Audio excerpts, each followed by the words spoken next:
Bonjour et bienvenue dans Enquête criminelle, le podcast. Je suis Jean-Marie Gault. Aujourd'hui, je vais vous raconter l'histoire d'un meurtre presque parfait.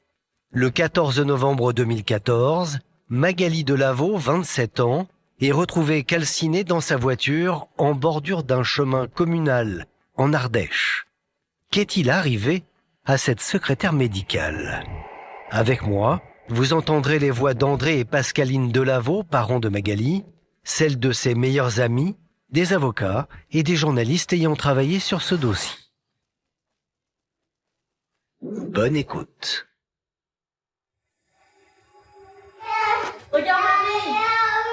À 28 ans, Magali Delaveau est la maman comblée d'un adorable petit garçon.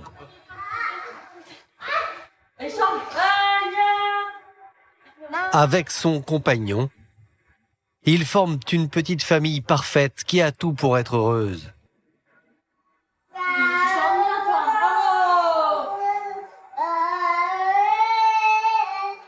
Seulement, un mois après l'enregistrement de cette vidéo, la jeune maman sera tuée et brûlée dans sa voiture. Il est tellement fort, tellement comédien, il dupe tout le monde.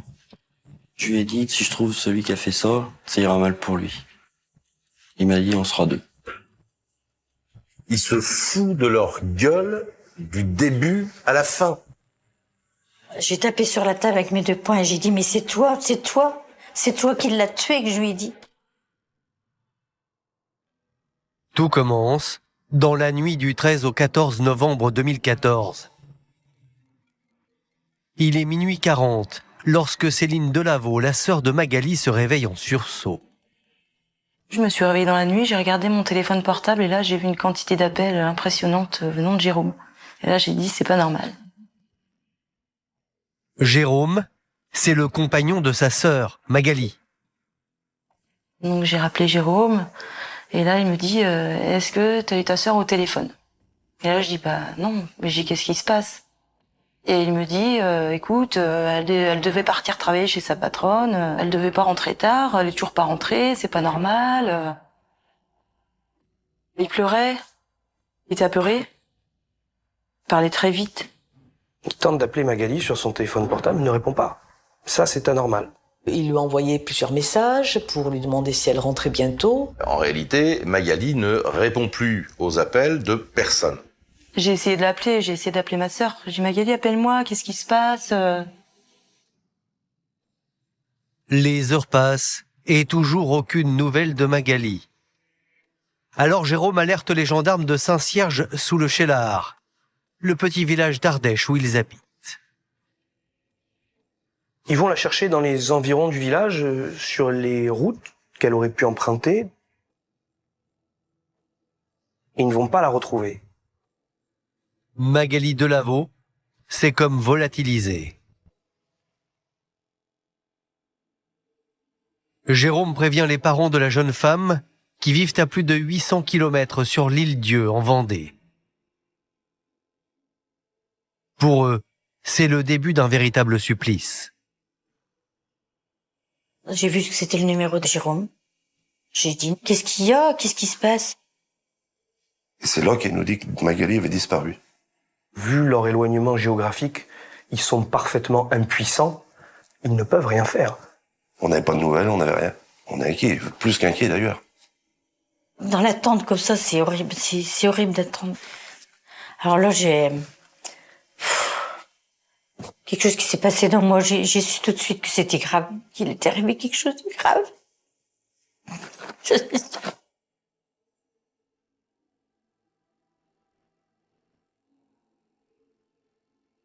Et malheureusement, le mauvais pressentiment de la maman va se confirmer. Saint-Cierges sous le Cheylard, le lendemain. Vers 15 heures, sur une route isolée à 1 kilomètre du domicile de Jérôme et Magali, un homme au volant de sa voiture va faire une découverte macabre. On est en pleine montagne, il y a le ravin d'un côté, la montagne de l'autre. C'est une route sur laquelle il n'y a que très peu de passages. où deux voitures peinent à se croiser. Et cet homme, au détour d'un virage, tombe sur un véhicule qui est entièrement calciné.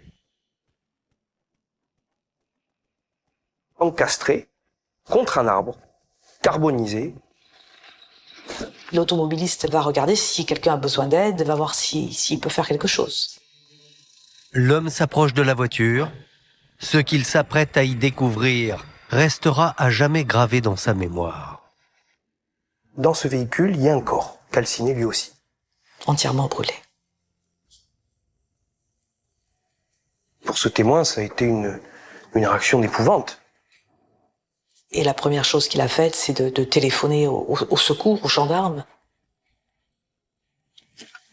Sur place, grâce à la plaque d'immatriculation de la voiture, les gendarmes vont pouvoir très vite identifier son propriétaire. Ce véhicule appartient à Magali Delaveau. On retrouve d'une part une bague qui lui appartient,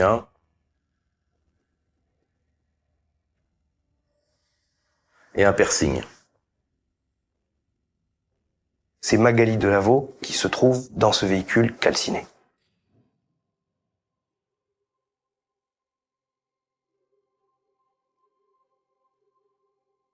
Lorsqu'il apprend que la voiture a été retrouvée avec son corps entièrement brûlé à l'intérieur, tout s'effondre pour le compagnon de Magali. Les gendarmes vont prévenir Jérôme Faille de leur découverte macabre, et là Jérôme Faille tombe, il fait un malaise. Pour les proches de Magali Delaveau, la douleur est insupportable. On a dans l'espoir, dans un creux de notre tête, que ce soit pas elle. Moi, je criais pas Magali, pas Magali. J'ai crié à mon mari. Elle est brûlée dans sa voiture. Puis moi, je la voyais brûler vite.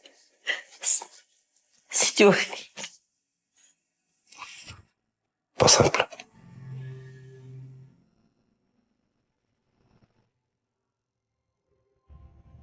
À ce moment-là, tout porte à croire que Magali a été la victime d'une tragique sortie de route. Tout le monde imagine que la voiture a raté le virage et est partie s'encastrer dans l'arbre. Qui s'imagine déjà que c'est un accident de la circulation. Seulement, l'examen approfondi de la voiture calcinée va venir contredire ce scénario. On s'aperçoit que entre la route et le lieu où le véhicule a été retrouvé, il n'y a pas de traces de freinage. Le levier de vitesse est au point mort. L'orientation des roues, elle est droite. Il n'y a pas de sortie de route accidentelle du véhicule. Le choc qu'on constate sur la partie avant du véhicule est minime. Quant à l'incendie, il a été lui aussi provoqué volontairement. C'est indéniable. On retrouve des traces d'hydrocarbures, de l'essence, tant à l'intérieur qu'à l'extérieur du véhicule. On a versé de l'essence sur ce véhicule et on y a mis le feu.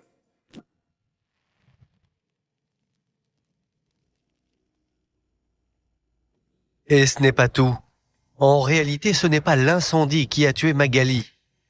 L'autopsie va apporter un nouvel élément. Quand on analyse le corps de la victime, on constate qu'il n'a pas inhalé de fumée. C'est-à-dire qu'on ne retrouve pas de traces de suie, ni dans les bronches, ni encore moins dans les poumons. Elle était déjà morte lorsque le véhicule a été incendié. Et chose étonnante, ce n'est pas Magali qui était au volant de la voiture. Magali Delaveau ne se trouve pas sur le siège conducteur, mais sur le siège passager. Elle a été tuée avant, elle a été emmenée là, on a mis feu à son véhicule alors qu'elle était déjà morte. C'est un crime maquillé en accident. Et qu'est-ce qu'elle peut lui faire ça, quoi, elle? Elle était pas méchante, ma fille. Faire ça à... Là, c'est l'électrochoc. On se dit que c'est pas possible. C'était très dur, oui. Très, très dur, oui. C'est juste impensable.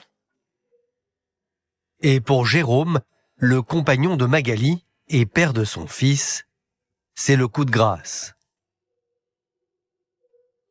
On est arrivé là-bas, je l'ai pris dans mes bras. Et en plus, cette semaine-là, c'était l'anniversaire de son fils. Là, fallait l'encaisser, hein. Les proches, ils se disent, mon Dieu, comment cet homme va faire pour élever seul son enfant? Pour les proches de Magali, c'est un tsunami. Rien dans sa vie ne peut expliquer qu'elle soit assassinée.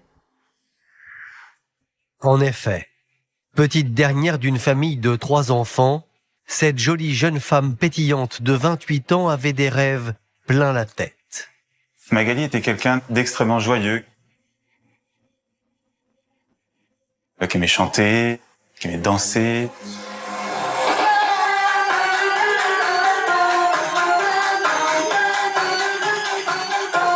Elle était gaie, très gaie, Magali. Elle aimait rire et tout, hein, faire de la fête. Hein.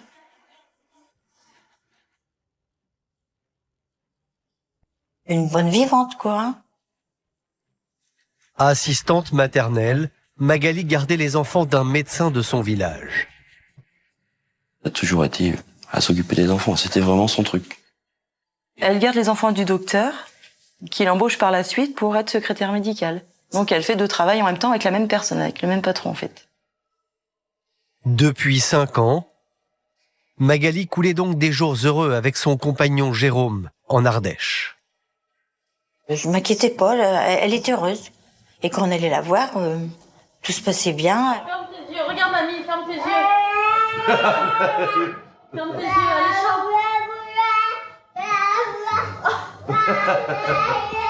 Regarde mamie. Magali, c'est vraiment la dernière à laquelle on pense pour une histoire criminelle. Elle est la joie de vivre, on lui connaît pas d'ennemis. C'est une mère de famille qui a la vie la plus rangée qu'on puisse imaginer. Alors, qui a bien pu supprimer la jeune maman avant de carboniser son corps? Et pourquoi? Forcément, quelqu'un conduisait le véhicule. Et où est passé ce quelqu'un? Une enquête pour assassinat est ouverte. Elle est confiée à la brigade de recherche de Tournon-sur-Rhône. Et ce n'est pas la scène de crime qui va aider les enquêteurs à y voir plus clair. Le véhicule est carbonisé. Il est difficile de trouver des empreintes, des traces d'ADN. Seul indice, l'autopsie qui permet de dater la mort de la victime. La seule chose qu'on sait, c'est qu'elle est décédée le soir de sa disparition, pendant la soirée du 13 novembre. En vérifiant l'emploi du temps de la jeune femme ce soir-là, les enquêteurs vont identifier un premier suspect. Et pas n'importe qui, puisqu'il s'agit du compagnon de la victime. Souvenez-vous, d'après Jérôme Faye, c'est en allant à son travail que Magali aurait trouvé la mort. Or, il y a quelque chose qui cloche. Il me dit, je comprends pas, elle est partie de la maison soi-disant travailler, elle est pas revenue. Lui dit qu'elle devait travailler. Seulement, en interrogeant l'employeuse de la jeune femme, les gendarmes vont faire une découverte. On s'est aperçu que ça n'était pas le cas. Elle n'était pas du tout prévue pour aller garder les enfants. Elle n'avait pas à se trouver chez son employeur et elle n'y a jamais été. Jérôme Faye aurait-il menti? Les enquêteurs se demandent s'il n'a pas quelque chose à cacher. Il y a une incohérence là, à ce niveau-là. On se dit, et si c'était lui?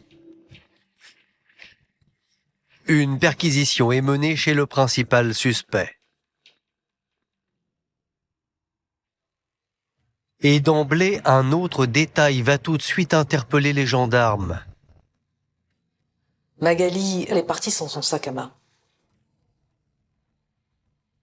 Si elle avait quitté son domicile pour une raison X ou Y, elle aurait vraisemblablement pris son sac à main avec elle. Or, son sac à main est retrouvé à son domicile. Et pourtant, la suite de l'enquête va complètement disculper le compagnon de la victime. Jérôme Faye confirme sa version de la soirée du 13 novembre, et voici ce qu'il déclare. Ce jour-là, Magali m'a annoncé qu'elle devait garder les enfants du docteur. Elle a quitté la maison vers 21h15 au volant de sa voiture. Je n'arrive pas à comprendre ce qui s'est passé. Je ne comprends pas pourquoi elle a laissé le sac à main. Quant à l'inspection du domicile du couple, elle ne révèle absolument rien de suspect. Les gendarmes passent la maison au peigne fin, ils la passent au Blue Star, à la recherche de traces de sang. Ils ne vont pas trouver de traces. Jérôme ignore où s'est rendue Magali et il a un argument de poids. Le jeune papa n'aurait pas pu quitter son domicile ce soir-là pour une simple et bonne raison. Magali étant partie y garder le petit ce soir-là. Et il n'a pas bougé. Tout simplement, il dit qu'il est chez lui. Évidemment, on laisse pas un gamin de 2 ans tout seul dans une maison sans surveillance. Donc, il garde son fils. Et pour prouver sa bonne foi, le compagnon montre d'ailleurs sur son téléphone les SMS qu'il a envoyés à sa compagne le soir de sa disparition. Jérôme Fay lui envoie des messages depuis chez lui, d'abord pour l'encourager dans son travail de nuit, puis après parce qu'elle ne lui répond pas en retour. Bon courage pour le travail de nuit, mon ange, lol. Je t'attends pour aller nous coucher, bisous. C'est tard, et en plus tu bosses demain, courage. J'ai pas de news, qu'est-ce qu'il y a, réponds. Oh, qu'est-ce qu'il y a, réponds. Quand il présente son téléphone portable aux gendarmes, c'est vrai que le timing, ça colle, quoi. Il y a une montée en puissance de l'inquiétude. Donc tout ça est assez logique, finalement.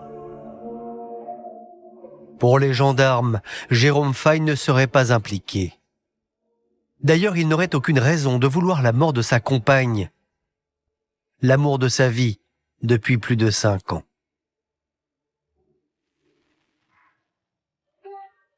Originaire de l'Île-Dieu en Vendée, c'est au cours de l'été 2009 que Magali rencontre Jérôme, alors qu'elle est en vacances avec son amie, Laure. On avait pris la destination de l'Ardèche. C'était le choix de Magali. Je lui avais dit ouais, c'est génial et tout, donc on part sur l'Ardèche. Ils sont partis là-bas, ils étaient 4, puis ils étaient gays, quoi. Enfin, ils chantaient et tout, ils étaient en vacances. Et de là, ils sont partis en excursion tous ensemble, et le chauffeur du car n'était autre que Jérôme. À ce moment-là, Magali me dit ouais, il est mignon, il est sympathique. Puis nous, on est ouais, on rigole un petit peu. On sentait bien qu'il s'était passé un petit truc avec Magali et Jérôme. C'était le coup de foudre. Ouais. Mais quand elle est rentrée, nous on dit toujours, est-ce que tu t'es trouvé un copain? Un copain, quoi? Elle dit oui. Il s'appelle Jérôme. Il est venu. Le week-end d'après, il est venu. J'ai dit, tiens, il est vraiment amoureux, quoi. Nous, on s'est dit avec mon mari.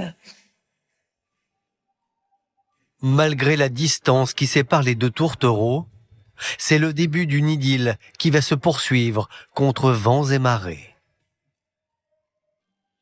Magali se déplaçait pour le voir, a traversé la France pour aller le voir. Ça a duré 1 an et demi, peut-être comme ça. Et puis après, elle est partie là vivre en Ardèche. Et ils ont fait très vite le projet de construire une maison. Leur couple, la maison, c'était paxé, la naissance. Tout allait bien, quoi. Et dans les premiers temps de l'enquête, les proches de Magali vont d'ailleurs soutenir Jérôme. Il est bien perçu par les membres de la famille de Lavaux. Le gars sympa. C'était la personne parfaite. Fume pas, boit pas, sportif, attentionné. Quand on le voit la première fois, c'est on donnerait le bon Dieu sans confession. Pour moi, elle avait trouvé quelqu'un de bien. En plus, on avait le même métier. Voilà. Lui était mécanicien dans les cars, moi dans les poids lourds, tout ça. On parlait que de mécanique. Tous les deux, ben oui. On a passé des bons moments. Ça me faisait plaisir d'y aller là-bas les voir. Pour le papa de Magali, Jérôme Fay, c'est le gendre qu'il rêvait d'avoir. Et puis la famille est unanime. Depuis le décès de Magali, Jérôme semble totalement anéanti. Il a perdu la mère de son fils, la femme qu'il aime. J'ai été son confident à plusieurs reprises. Il était perdu, donc je lui ai remonté le moral. Pour le petit, il fallait qu'il s'accroche. Cet homme est tellement malheureux d'avoir perdu sa femme.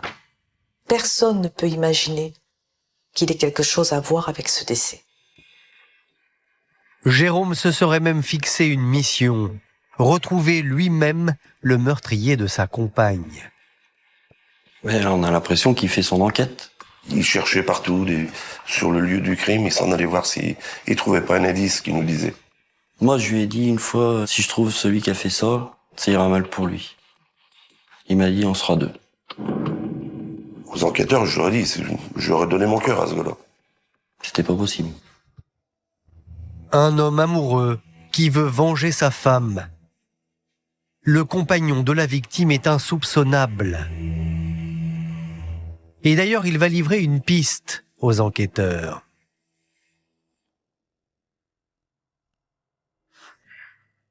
Gendarmerie du Cheylard. Jérôme Faille demande à être entendu par les enquêteurs, car selon lui, Magali aurait une double vie. Et l'homme de raconter que depuis la naissance de leur fils, sa compagne le délaissait quelque peu. Jérôme Faille explique que dans le couple, ma foi, l'enfant avait pris une place importante. Magali s'en est occupée comme une jeune maman qui voulait ce petit garçon, qui était son petit Dieu. Comme font beaucoup de jeunes mamans lorsqu'elles ont leur premier enfant. Oui, il dit que, voilà, bon, l'arrivée de l'enfant a un petit peu perturbé leur vie intime. Et Jérôme Faille d'expliquer que Magali serait devenue tellement distante qu'il avait même des doutes sur sa fidélité. Je trouvais qu'elle me parlait souvent d'un interne en médecine. Elle avait beaucoup de détails sur sa vie privée et je trouvais cela bizarre. Elle ne voulait plus que je regarde dans son téléphone portable. D'habitude, elle laissait son téléphone posé sur la table. Là, elle le gardait avec elle. Il explique qu'elle avait des choses à cacher. Il va pointer du doigt un interne qui aurait travaillé chez l'employeur. En fait, il soupçonne que l'interne était l'amant de sa femme. Une compagne qui aurait un amant et qui serait partie sans raison avant de disparaître. Pour Jérôme Faille, il y aurait forcément un lien. Si Magali Delaveau est partie, c'est qu'elle lui a menti. Magali Delaveau serait allée rejoindre un homme et lui serait arrivé quelque chose. De raisonnement en raisonnement, l'interne devient un suspect. Mais cette piste ne va pas résister bien longtemps à la suite des investigations. Convoqué à la gendarmerie du Cheylard, le jeune homme pointé du doigt par Jérôme va avancer un alibi solide. Celui qui est présenté comme l'amant, l'interne, se trouve à Lyon le soir de la disparition de Magali. Les enquêteurs n'ont trouvé aucune trace de quelconque infidélité que ce soit.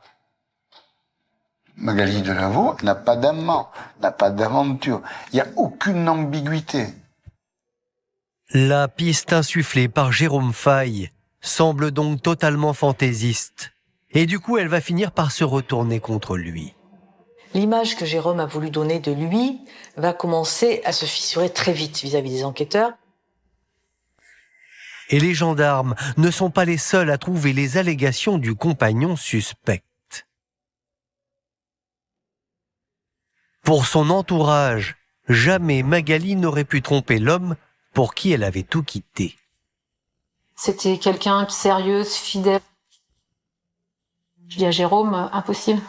Je lui dis que c'est n'importe quoi, qu'il arrête de s'imaginer des trucs pareils. Du gendre parfait qu'il était hier, il est plus si lisse que ça. Alors le doute commençait à rentrer dans moi. J'ai dit, c'est pas normal, il y a quelque chose. Les proches de Magali Delaveau commencent à se poser des questions. Et Jérôme Faille ne va pas les rassurer.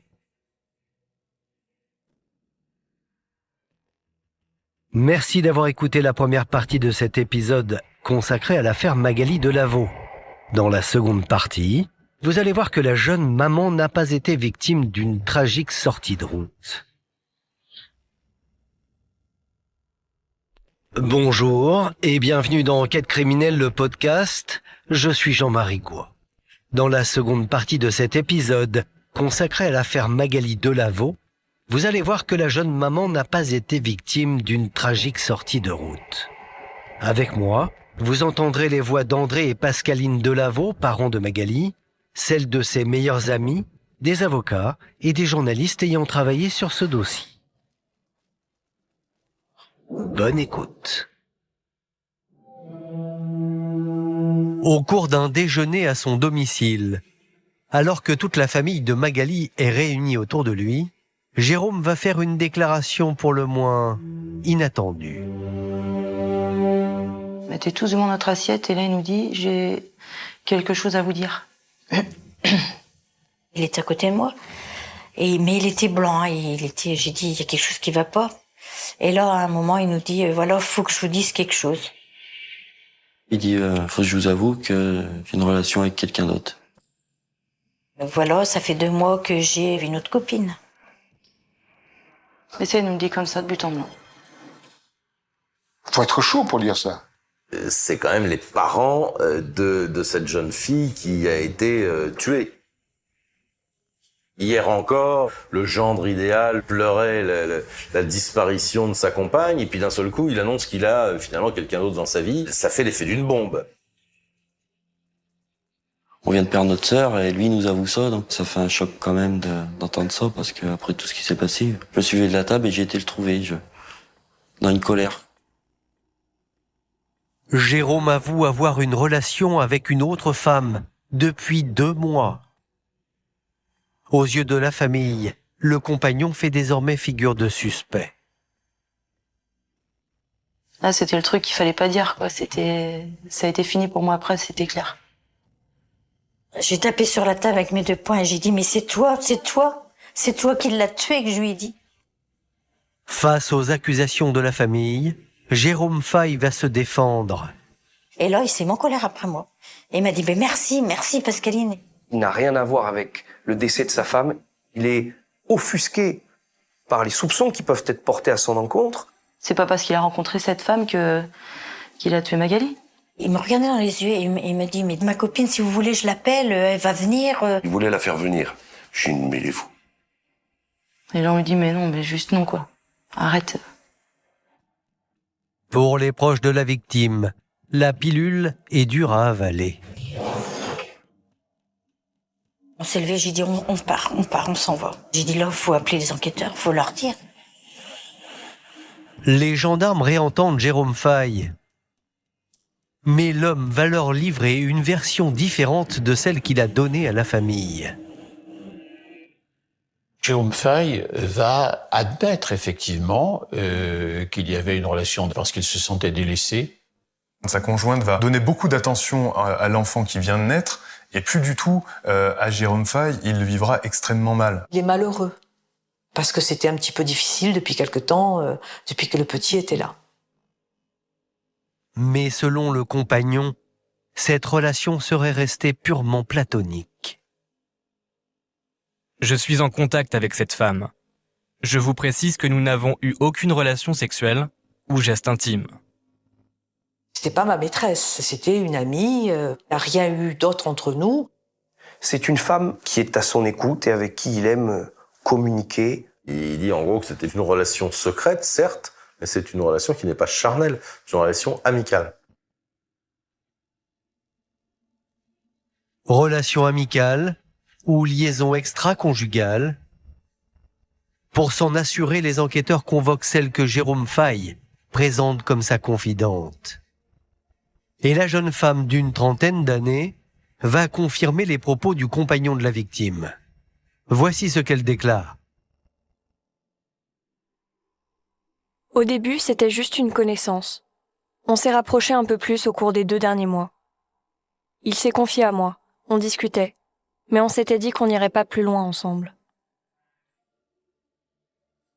D'autant plus que la jeune femme connaissait Magali. Jérôme Fay l'avait rencontré par l'intermédiaire de Magali.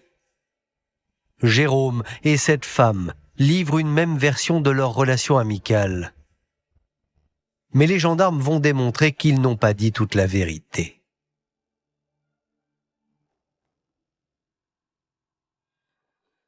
À la brigade de recherche de Tournon-sur-Rhône, les enquêteurs recensent tous les échanges téléphoniques entre les deux prétendus amis et le résultat est saisissant. Il y a eu 4800 appels et SMS passés entre ces deux-là sur un mois. 4800 échanges. Vous vous rendez compte? Toute la journée, ils ne font que ça. Ils échangent tous les deux. C'est obsessionnel. Il échange beaucoup plus avec cette femme qu'avec sa propre femme.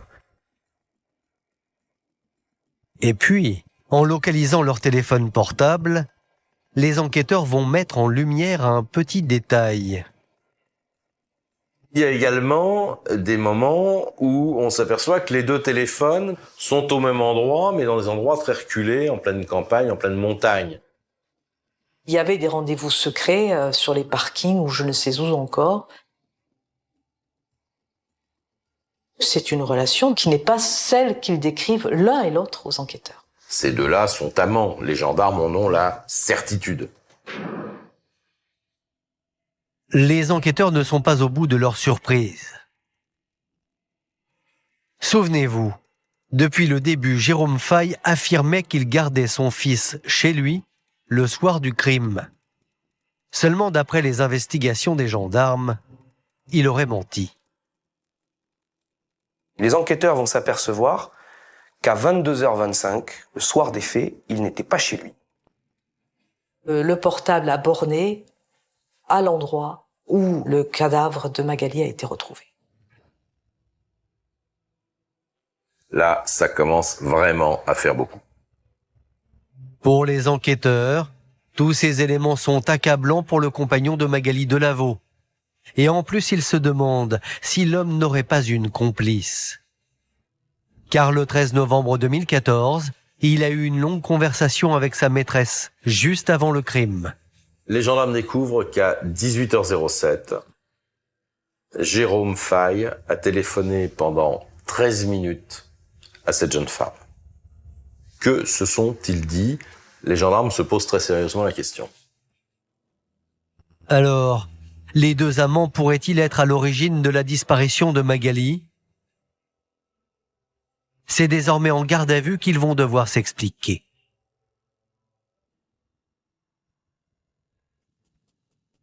Le 16 mars 2015, 4 mois après la mort de Magali, la maîtresse fait de nouveau face aux enquêteurs. Et cette fois-ci, elle va tout raconter. Placée en garde à vue, cette jeune femme va finir par reconnaître qu'elle est la maîtresse de Jérôme. Cette fameuse relation platonique n'était pas si platonique que ça. Il y a eu au moins une relation sexuelle. Ils ont vraiment une histoire d'amour tous les deux, quelque chose de fusionnel. En revanche, les enquêteurs ne sauront pas ce qu'ils se sont dit au téléphone avant le crime, car la maîtresse ne s'en souviendrait pas.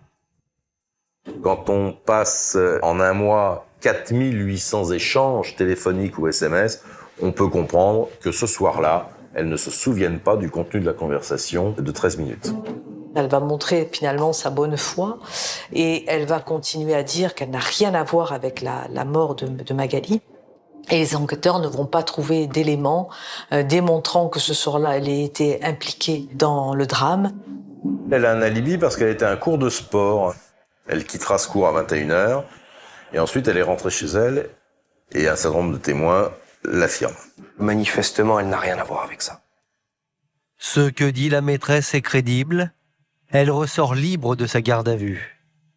Reste à savoir si de son côté, Jérôme Fay va modifier son témoignage. Face aux gendarmes, le compagnon de la victime n'en démord pas. Il n'a rien à voir avec la mort de Magali. Il n'a rien à se reprocher. Il dit qu'il n'y a pas de mobile. Car selon lui, sa liaison extra-conjugale ne serait qu'une simple aventure.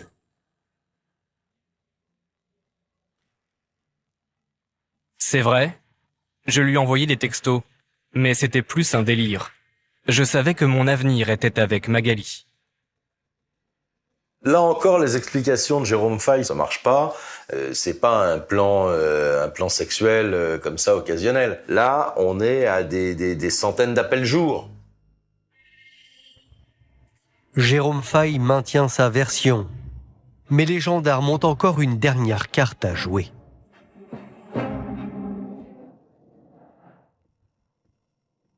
C'est à l'évocation de la présence de son téléphone à l'endroit où le corps de Magali a brûlé que Jérôme Faille baisse les armes. Au pied du mur, parce que il ne peut plus faire autrement, il va craquer. Jérôme Faille va finalement avouer qu'il a mortellement étouffé la mère de son fils. Et face aux enquêteurs, le compagnon va faire le récit de cette soirée où il aurait pris la vie de Magali, la maman de son petit garçon de 2 ans.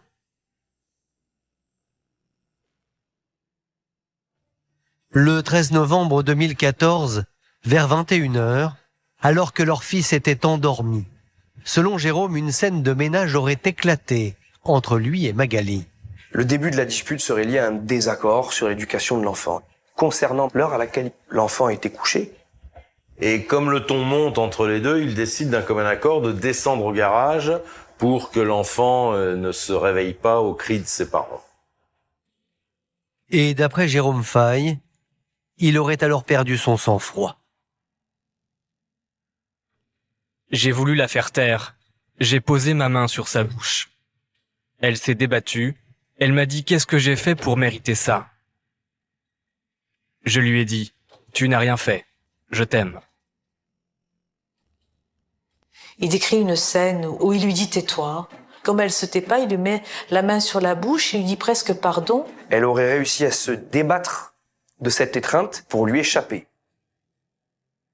Et lui, à ce moment où elle se trouve dos à lui, en aurait profité pour l'étouffer à nouveau avec sa main.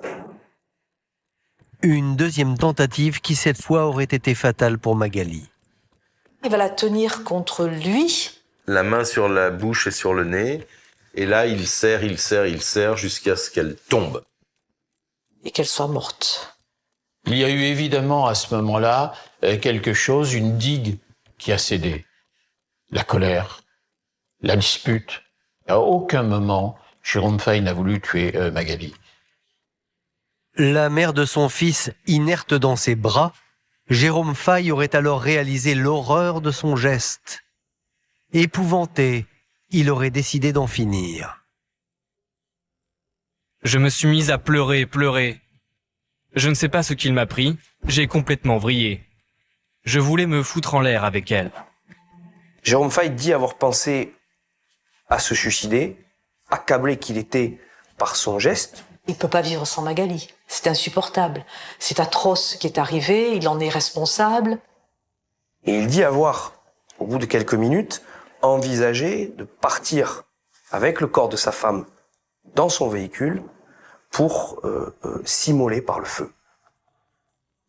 Après avoir déposé le corps de Magali sur le siège passager de la voiture, Jérôme Faille se serait préparé pour le grand voyage. Il charge le bidon d'essence.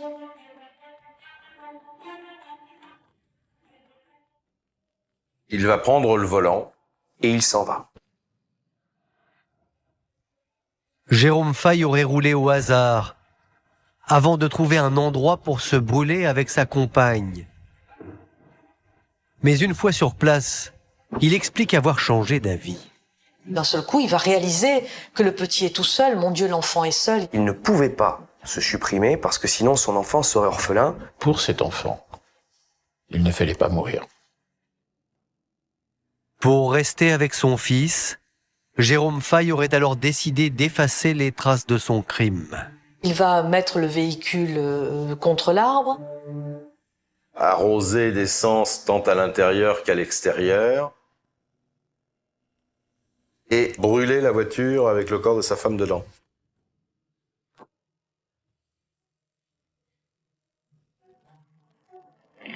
Jérôme Faille a fait une mise en scène macabre pour faire croire à un accident ou à je ne sais quoi.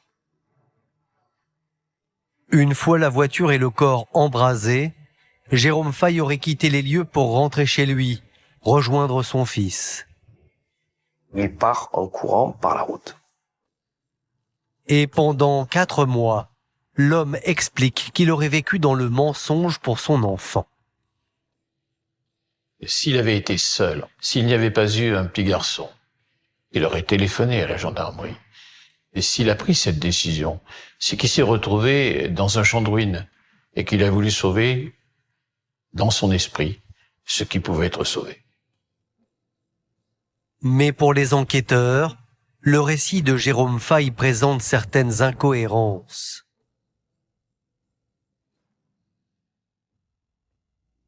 En effet, selon les experts, difficile de croire que la mort de Magali soit accidentelle.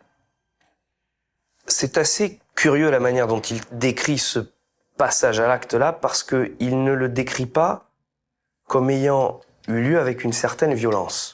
Or, par définition, quand on étouffe quelqu'un, la personne se défend, se débat. Ils ont conclu que cela pouvait prendre entre 2 et 5 minutes.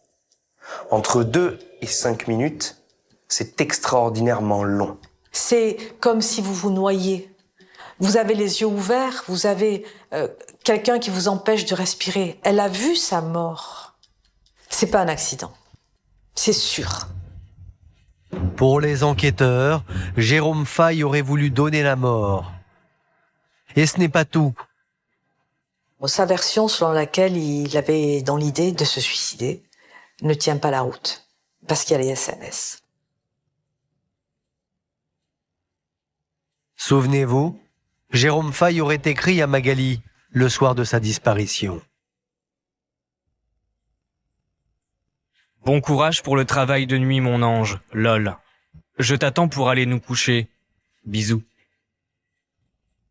Or, d'après l'analyse du téléphone de Jérôme Faille, ce message aurait été envoyé alors qu'il n'avait pas encore quitté son domicile. Ce SMS de 21h41 fait exploser sa volonté suicidaire. Il est encore à la maison. Il n'aurait pas envoyé cela s'il pensait se suicider derrière. Quand on a une volonté suicidaire, on ne prépare pas son système de défense. On s'en fout, on sera mort. Et puis pour les gendarmes, a posteriori ce message paraît choquant. Il vient de la tuer. Elle est encore tiède à côté de lui. Bon travail, mon ange, lol. C'est épouvantable. C'est épouvantable. Pour les enquêteurs, le récit livré par Jérôme Faille ne tiendrait pas. Mais c'est un grand foutage de gueule, monsieur. C'est pas croyable. Dire ça à quelqu'un, c'est le prendre pour un imbécile. L'histoire qu'il raconte est inauthentique. Les proches de Magali sont prévenus par les enquêteurs. Et malgré leurs soupçons, les aveux du compagnon sont un coup de poignard en plein cœur. C'est un traître, il nous a brisé notre vie. Hein. Moi, je suis morte à moitié. Il a volé la vie de ma fille. On n'a pas pu lui dire au revoir. Moi, j'ai pas pu dire au revoir à ma fille. L'embrasser au moins une dernière fois. C'est un cauchemar. On est dans un cauchemar. Mais je dis, il nous a eu cet enfoiré. Je m'en veux encore. Et j'ai rien vu. C'est un être qu'ils appréciaient. C'est le père de leur petit-fils. C'est atroce. Le choc est d'autant plus traumatisant que pendant 4 mois, le compagnon de Magali ne leur aurait rien épargné. Il a même laissé entendre que Magali aurait eu une relation extra-conjugale, quoi. En plus, il l'a sali.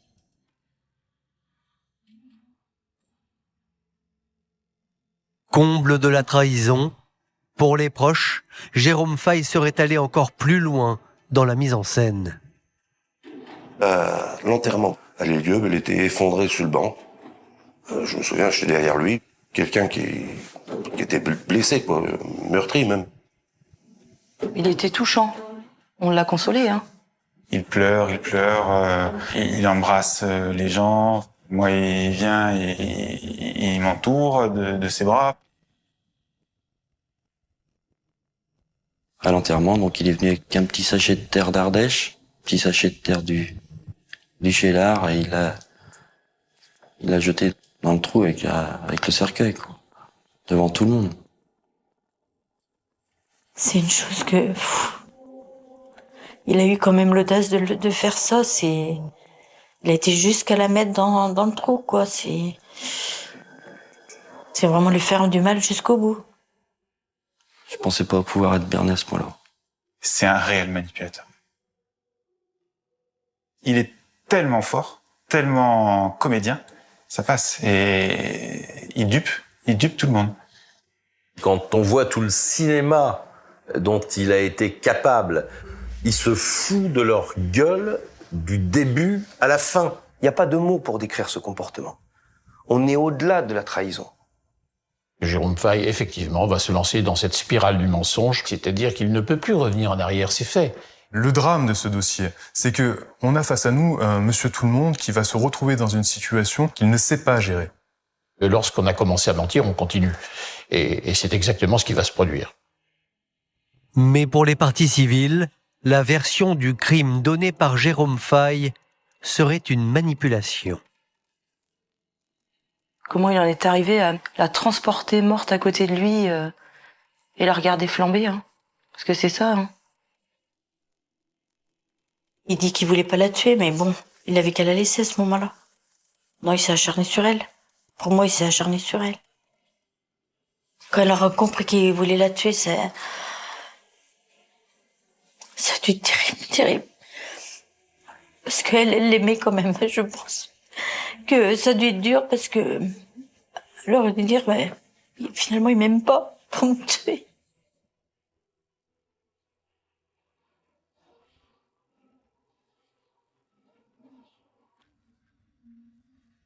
Pour les enquêteurs, reste une interrogation. Le crime aurait-il été prémédité? Car selon Jérôme Faille, après la mort de Magali, il aurait tout improvisé en l'espace d'une demi-heure. Le crime a lieu à 21h10. À 21h41, il est déjà en train de fabriquer son système de défense. D'un seul coup, il se réveille et instantanément, il a le flash, faut que je fasse un SMS.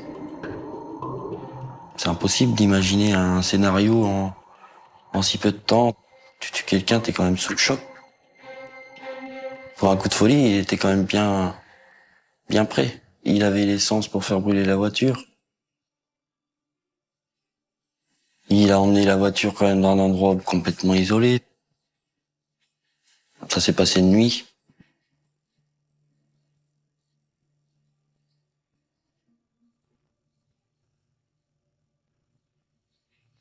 De nuit, on voit pas tout ce qu'il y a aux alentours. Pour moi, c'est prémédité. Il a réfléchi à tous les gestes qu'il a fait, dans le moindre détail.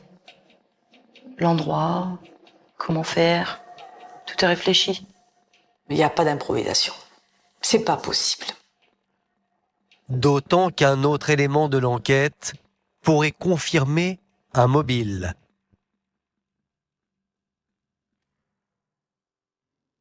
En épluchant sa téléphonie, les gendarmes découvrent qu'un mois avant la mort de sa compagne, Jérôme aurait cherché à refaire sa vie. Jérôme Faille va prendre contact avec un avocat pour lui demander ce qui se passerait s'il se séparait de Magali Delaveau. Ça prouve qu'il avait déjà l'intention de quitter ma sœur. Alors après, de là à imaginer que c'était trop compliqué de s'en séparer, qu'il valait mieux s'en débarrasser, il n'y a qu'un pas. En faisant disparaître Magali, il réglait tous les problèmes de son existence. Il gardait son fils, il gardait sa maison, il récupérait sa maîtresse. Il a vu ce que lui coûtait une séparation par rapport à ce que lui coûtait un cadavre.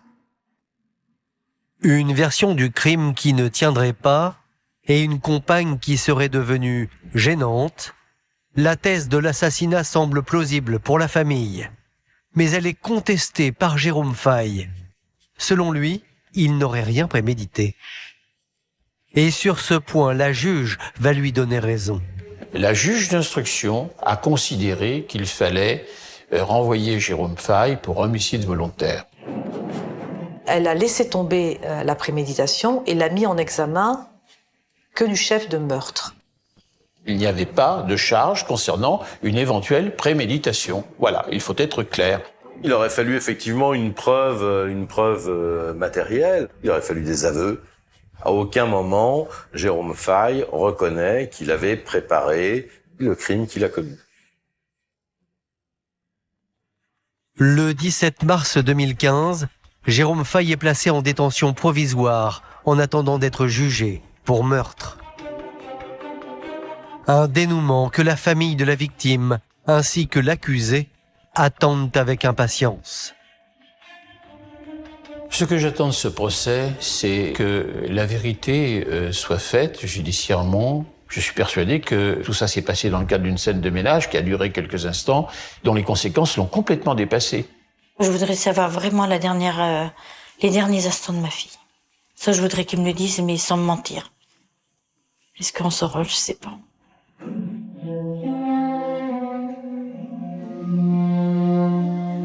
Moi, j'ai vécu quelque chose d'épouvantable le jour où la juge d'instruction m'a remis la bague et le piercing de Magali pour que je les rende à la famille. Ils m'ont dit merci, les parents. Vous nous donnez un petit peu de notre fille. Toutes les secondes, elle est avec moi, toutes les secondes. Elle est toujours avec moi, je lui parle tous les jours. Elle aimait la vie, elle avait 28 ans. Si la famille de Magali tient bon, c'est parce que ce drame a fait une autre victime, son fils, dont la garde a été confiée à Céline, la tante du petit garçon. Je remplacerai jamais ma sœur, mais j'essaierai de faire au mieux pour au niveau de son éducation, pour sa vie future, pour son bien. J'espère qu'un jour son père rende des comptes à son fils. Que son fils lui demande la vérité et qu'il soit obligé de lui donner. Ce sera le tribunal de la vie.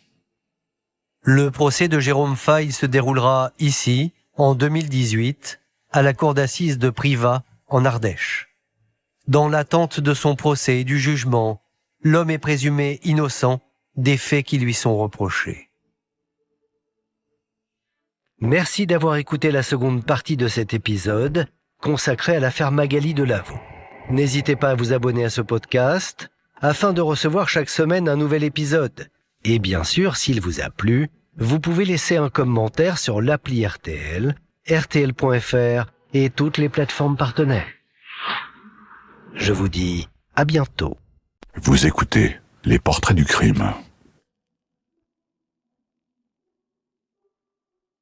Nous sommes le 7 décembre 2023 près de Grenoble. Un homme de 58 ans sort de la prison de Vars dans l'Isère. Il s'appelle Yves Chatin et vient d'être libéré. Le crime dont il est accusé est pour l'instant prescrit par la justice. C'est trop tard pour qu'il ne soit poursuivi. Il reste sous contrôle judiciaire, mais le voilà libre de rentrer chez lui. Arrêté en mai 2022, celui qui a pourtant reconnu avoir donné la mort à Marie-Thérèse Bonfanti en 1986 pourrait ainsi échapper à un procès. Les proches de la victime sont sidérés. La justice se trouve, elle, face à un cas de conscience. Qui est donc ce chauffeur routier au passé violent? Son geste est-il un acte isolé? Ou fait-il partie d'une série de crimes, eux aussi, restés impunis?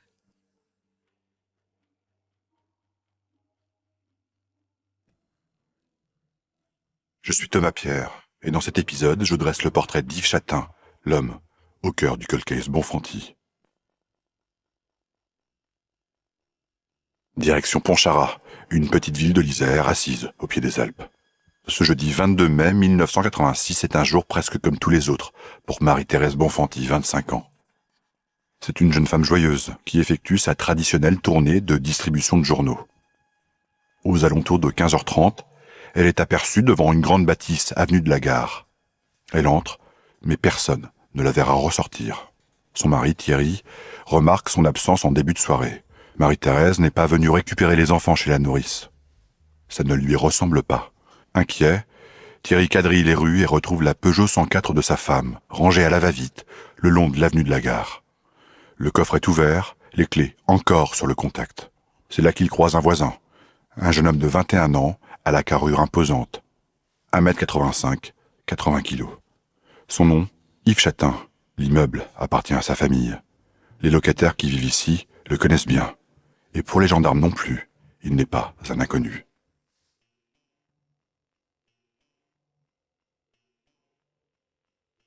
Yves Chatin a déjà un casier chargé. C'est un être brutal, un caractère sanguin, avec un passé de violence. En 1979, à 14 ans seulement, il a agressé sexuellement une jeune femme qui passait à vélo. Et quand celle-ci s'en est plainte à ses parents, le jeune Chatin l'a retrouvée pour la passer à tabac. Et un an seulement, avant la disparition de Marie-Thérèse, en 1985, il a tenté d'étrangler une automobiliste après l'avoir coursée avec sa voiture. Chatin avait expliqué à l'époque « J'avais les nerfs à vif, je voulais frapper quelqu'un pour me défouler ». Il s'en tirera avec 8 mois de prison avec sursis. Après la disparition de Marie-Thérèse Bonfanti, l'homme a donc tout du suspect idéal. Placé en garde à vue dans cette affaire, il est finalement libéré en 1988 à la suite d'un non-lieu. Les décennies passent et l'affaire Bonfanti sombre dans l'oubli. Pour la police, elle est maintenant un cold case, même si la famille n'a jamais renoncé à découvrir la vérité. Pour elle, Chatin est bien le coupable. L'histoire se poursuit 36 ans après. Nous sommes maintenant en mai 2022. Les gendarmes de Grenoble frappent à la porte d'une maison isolée à la Table, en Savoie, près de Pontcharrat. Pour la seconde fois en 36 ans, Yves Chatin, désormais chauffeur routier, est interpellé, puis interrogé à plusieurs reprises par les enquêteurs. Il se mure d'abord dans le silence, mais face à ses contradictions, l'homme finit par tout avouer. Il décrit alors le meurtre avec une précision glaçante. Ce jour fatal de mai 86, une altercation a éclaté entre lui et Marie-Thérèse Bonfanti. La voiture de la jeune femme bloque le passage, les insultes commencent à fuser. Puis, la jeune femme vient le confronter en lui demandant des excuses. Yves Chatin dit alors avoir eu un coup de sang. Il perd le contrôle et décide de s'en prendre physiquement à Marie-Thérèse. Il lui serre le cou, jusqu'à la mort. En garde à vue, il raconte aussi la suite. Comment il a transporté son corps dans le coffre de sa voiture et comment il l'a enterré dans une forêt à côté. Quelques jours après ses aveux, les gendarmes exhument bien, à l'endroit indiqué, le crâne et les restes de la mère de famille. La famille Bonfanti connaît enfin la vérité. Justice peut enfin lui être rendue. Mais c'est sans compter sur un nouveau rebondissement, judiciaire cette fois.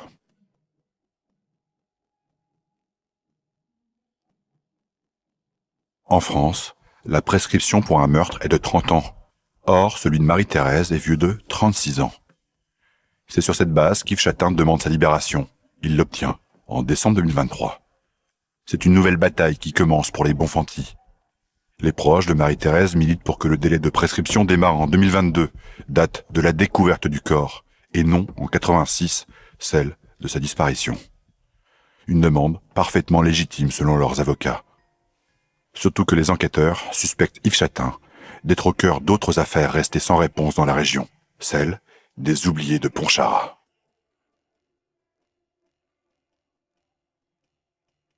Depuis le début des années 80, la petite ville de Pontcharrat en Isère est le théâtre de disparitions mystérieuses. Liliane Chevènement, d'abord, en 81. Cette secrétaire de 41 ans n'est jamais rentrée de sa pause déjeuner. On la retrouvera étranglée avec du fil de fer 2 mois après. En 85, Marie-Thérèse Bilou, 19 ans, ne se présente pas à son travail à Chambéry. Elle avait quitté Pontcharrat, peu de temps avant, en autostop. Avec l'arrestation en mai 2022 d'Yves Chatin, ces 2 affaires ont été réouvertes. Et même si aucun lien n'a encore été établi, un ancien commissaire est convaincu d'avoir affaire à un tueur en série. Presque 40 ans après les faits, la famille Bonfanti espère toujours qu'on lui rende justice. Yves Chatin sera-t-il un jour jugé ? En décembre 2024, la Cour d'appel de Lyon s'est prononcée contre la prescription du crime. Yves Chatin a fait un recours, c'est désormais à la Cour de cassation de trancher. L'insoutenable attente des proches de Marie-Thérèse Bonfanti est encore loin d'être terminée.